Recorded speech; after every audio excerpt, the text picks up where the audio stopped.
fas yéene waxtaane moo di kuréel bii di doxal ak saytu lépp lu jëm ci mbirum élection fii si suñu réew ñu koy duppee Sénat CENA. kuréel bi ñu ngi ko sanc ci atum 2005 loi 2005-07 bu 11 mai atum 2005 li tax a jóg kuréel bii ñu duppee Sénat moo di saytu ak a doxal élection yi ba ñu jaar yoon ngir ñu mën a mucc ayib.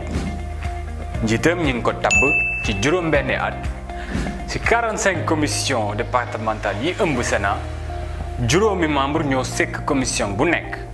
ci bisum woote bi Sénat am na 20 000 ndaw yuy saytu élection yi.